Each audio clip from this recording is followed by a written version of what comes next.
você investir os recursos do seu FGTS na privatização da Eletrobras, ou até mesmo na Vale, na Petrobras anteriormente, a gente vai conversar hoje sobre quais são as opções. O que você pode fazer com esse dinheiro, o que considerar, como tomar essa decisão, enfim, qual é que é o melhor caminho para cada um de nós. E eu também vou falar, claro, o que eu faria no seu lugar. Então, se você ainda não me conhece, eu sou o Enéas e esse é o canal Valoriza.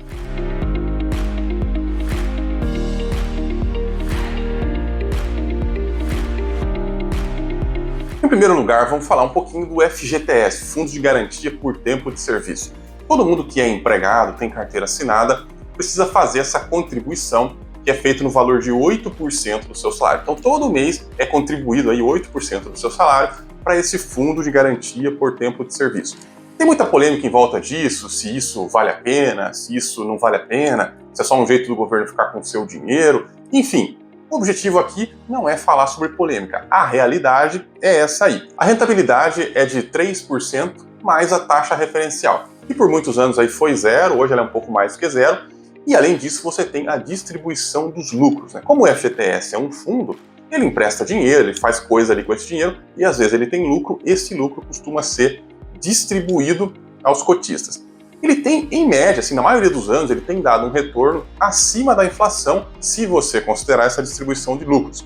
Eu até tenho uma tabelinha, eu vou deixar aqui para vocês, resultado desde 2016 até 2021. O resultado de 2022 eu ainda não sei, a gente ainda não sabe, porque geralmente essa distribuição de lucros só acontece no meio do ano seguinte. Então a gente está muito longe ainda disso, eu estou gravando esse vídeo ainda em janeiro de 2023. Só reforçando, isso aqui é rendimento real acima da inflação, então ele costuma render mesmo um pouquinho acima da inflação, apesar que em 2021 ele ficou bem aquém da inflação, é claro, a gente teve uma alta grande e tal, enfim, mas ele costuma ficar aí mais ou menos no 0 a 0 ou render um pouquinho mais, um pouquinho acima da inflação. E quando é que você pode mexer nesse dinheiro? Você só pode sacar ele em caso de demissão, por exemplo, se você for demitido, você pode ir lá e sacar o seu FGTS. Se você se aposentar, você também pode sacar. De repente você pode sacar para comprar um imóvel. Você vai comprar um imóvel, você usa parte lá do seu FGTS na compra do imóvel. Em alguns casos de doenças graves, você também pode sacar. E também tem a modalidade do saque aniversário. Existe uma conversa aí para talvez acabar com essa modalidade, que eu não sei o que vai acontecer. Enquanto estou gravando esse vídeo, essa modalidade ainda existe, que é toda vez, no mês do seu aniversário, você consegue sacar uma pequena parte aí do seu FGTS. E como esse dinheiro fica lá bloqueado, você só pode sacar em algumas circunstâncias específicas, eu prefiro imaginar que esse dinheiro nem existe, eu não conto com esse dinheiro, e claro, qualquer oportunidade que tiver, eu aproveito para poder sacar esse dinheiro, porque é um valor que está lá na mão do Estado, de repente pode mudar alguma coisa, passa uma lei, acaba com o FGTS, enfim, coisas estranhas podem acontecer quando o dinheiro nosso fica na mão de políticos. Então, por isso eu prefiro sempre pegar esse dinheiro na minha mão, porque lá para mim ele nem existe. E uma das possibilidades aí que surgiu, muitos anos atrás, aliás, mais de 20 anos atrás, é a possibilidade de você usar esses recursos para botar dinheiro na privatização de grandes empresas, de empresas públicas, que eram públicas e foram privatizadas, vendidas ao mercado, seja parte, seja integralmente, enfim.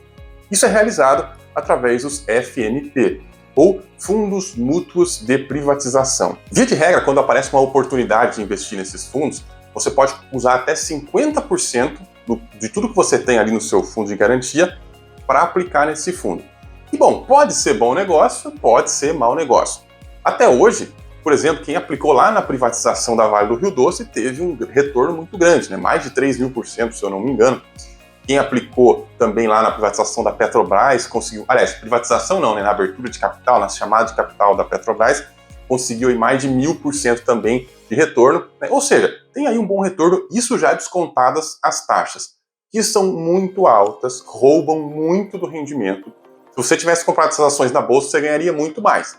Mas nós estamos falando aqui de um dinheiro que nem existe, Então qualquer coisa que você conseguir fazer com ele, tá legal. Então, esse é um primeiro ponto que eu queria chamar a atenção. Geralmente, esses fundos têm taxas de administração injustas, de tão altas. E essas oportunidades não costumam aparecer muito, A última foi em 2010, portanto, mais de 12 anos atrás, e aí em 2022 a gente teve a oportunidade da privatização da Eletrobras, em junho de 2022. O que acontece é que hoje em dia você tem uma concorrência muito maior. Você tem mais instituições financeiras, você tem mais corretoras, você tem mais gestoras, mais bancos, e esses caras querem o dinheiro do cliente com eles, né? Então a gente teve uma briga maior e a gente tem até taxas melhores. Até um dos fundos de privatização da Eletrobras veio com uma taxa zero, nem cobra taxa de administração. Claro, é uma estratégia para ganhar o cliente. Enfim, isso é um ponto muito positivo. A concorrência, nesse caso, melhorou. Até os grandes bancos apresentaram taxas mais palatáveis, vamos dizer assim. Mas continuando, se você fez esse tipo de aplicação, se seu FGTS está em parte lá num desses fundos mútuos de privatização, o que você pode fazer com esse dinheiro? Quais são as possibilidades? Quais são as decisões a tomar daqui para frente? Primeiro, a mais evidente é que você pode resgatar isso daí nas hipóteses permitidas por lei. O dinheiro que está lá no fundo mútuo de privatização, ele está no seu FGTS, né? Como se fosse lá o FGTS normal. Nas hipóteses em que você poderia sacar o FGTS, você também pode sacar, resgatar esse fundo mútuo. Então, se você vai comprar um imóvel, se você vai aposentar, se você ficou doente, sei lá, né? Então, todas essas possibilidades aí também te permitem sacar desses fundos. Mas isso é óbvio, isso todo mundo sabia, não é por isso que vocês estão aqui assistindo o meu vídeo. O que é relevante no nosso caso é o seguinte: 6 meses após você ter entrado no fundo, você pode trocá-lo, você pode fazer a portabilidade para um outro fundo mútuo de privatização. Tem que ser essa mesma categoria de fundo. E você basicamente tem 3 ou 4 opções. Você tem os fundos mútuos de privatização da Eletrobras, os FMPs da Vale, os da Petrobras e um ou outro que é de carteira livre, ou seja, eles investem em várias coisas e tal. Esses de carteira livre, apesar de parecer interessante porque eles diversificam mais e tal, eles têm assim umas taxas de administração proibitivas. Não tem como, né, acreditar num negócio desse. É até um absurdo de você ver em 2023 fundos cobrando taxas tão altas como essa. Mas eles existem e eles são uma opção também. Eu vou deixar para vocês aqui um material muito legal que eu achei, que é um link no site da Ambima, uma busca que você realiza por FMPs. Então, todos os FMPs listados, existentes, vão estar nessas páginas aí. Vocês podem ir olhando, lá tem as informações como taxa de administração, quem é o gestor, né, quem que cuida, quem que oferece esse fundo. Então é muito interessante. Eu vou deixar o link aqui, vocês podem ir lá fazer a própria pesquisa de vocês.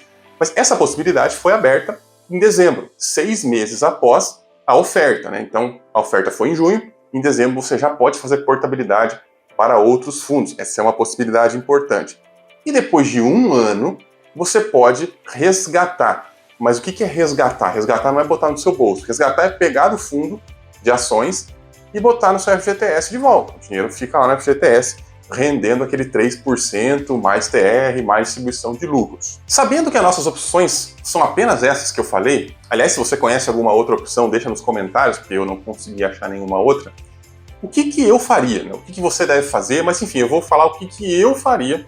De repente isso pode te ajudar aí a tomar a sua decisão, que você deve tomar sozinho, de acordo com o que você estudou e descobriu e acredita. Bom, primeira decisão óbvia é que sempre que possível eu vou sacar isso daí. Eu não gosto de ter dinheiro preso, então sempre que tiver alguma possibilidade, né, comprar um imóvel. Tem gente que vai lá, compra um imóvel só para tirar o dinheiro do FGTS. Tem que fazer isso com muito cuidado, né, porque às vezes acaba não compensando, porque comprar e vender um imóvel tem tantas, mas tantas taxas, que às vezes acaba nem compensando, né. Mas, enfim, é uma saída, né? Então sempre procurar sacar isso daí. Tá, mas isso é óbvio, né? Eu acho o FGTS uma coisa ruim e eu acho o fundo de investimento uma coisa ruim também, porque eles te cobram taxa de administração para fazer uma coisa que você poderia fazer sozinho. Imagina só você pagar taxa de administração para investir na Vale do Rio Doce. Isso não faz o menor sentido, porque você pode ir lá e comprar ações da Vale sem pagar nada na Bolsa de Valores.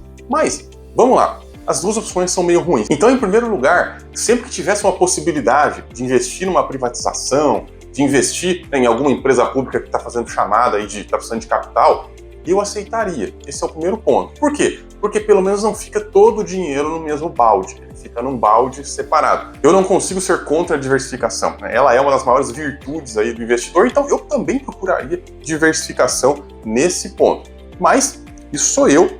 Eu gosto de renda variável, não tenho nenhum problema com renda variável, então eu aceitaria, sempre que fosse possível, tirar o dinheiro que está no FGTS e partir para esses fundos de privatização, respeitando o limite de 50%. Claro que dentro deles eu tentaria escolher sempre que possível aqueles que têm as menores taxas de administração, porque as taxas de administração são as grandes vilãs desse negócio todo e elas geralmente costumam impedir as pessoas de enriquecer no longo prazo. Taxa de administração é juro composto, é juro sobre juro trabalhando contra você. Então, eu focaria naqueles que têm uma taxa de administração menor e entraria aí no que tivesse. Mas depois que passar o período de carência, eu provavelmente distribuiria esse capital entre as possibilidades que a gente tem ali. Talvez um fundo de Vale, um fundo de Petrobras e um fundo de Eletrobras. Isso seria mais ou menos distribuído. Eu não consigo resistir a isso. É o que diminui mais o risco. Agora, se uma das empresas é péssima, eu não teria de jeito nenhum, porque ela dá prejuízo, ela é horrível e tal, aí tudo bem, deixaria ela de lado, né? Também não vou jogar dinheiro no lixo só, né, a título de diversificação. Mas assim, a gente está ali falando de um lugar que a gente já está no meio do lixo e escolhendo um lixo que é pior, um lixo que é melhor, então é meio que tudo uma porcaria mesmo, né?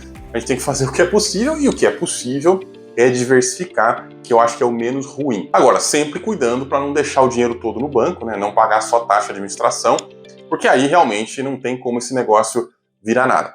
Eu faria isso, eu jamais resgataria do fundo de ações para o FGTS de volta, eu acho que não faz sentido, até porque você só pode investir metade mesmo, né? Então, já que você só pode investir metade, que fique metade mesmo em renda variável, vamos dizer assim. Mas para a gente fechar o raciocínio, eu queria concluir dizendo o seguinte: não confie nesse negócio, não se fie em FGTS, em fundo de privatização, aliás, em qualquer fundo de investimento, né?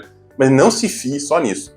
Você tem que fazer os seus investimentos, porque isso aí pode evaporar de uma hora para outra. Esse dinheiro não está com a gente, esse dinheiro está preso lá com o governo, né? Ele pode mudar as regras, pode impedir que você resgate em vida, né? Tipo precatório, assim, né? O negócio fica lá 40 anos até ser pago. Então, pelo amor de Deus, não se fiem nisso, não dá para confiar em FGTS, em nada que venha do governo, em nada que a gente não faça sozinho, né? Até as coisas que a gente faz sozinho é arriscado a gente perder, porque o governo, a mão do governo é comprida, é o braço comprido, né? Mas, de forma geral, é bom que a gente foque nos nossos próprios ativos e, lógico, na medida do possível, a gente faz o que for menos ruim ali com o nosso FGTS.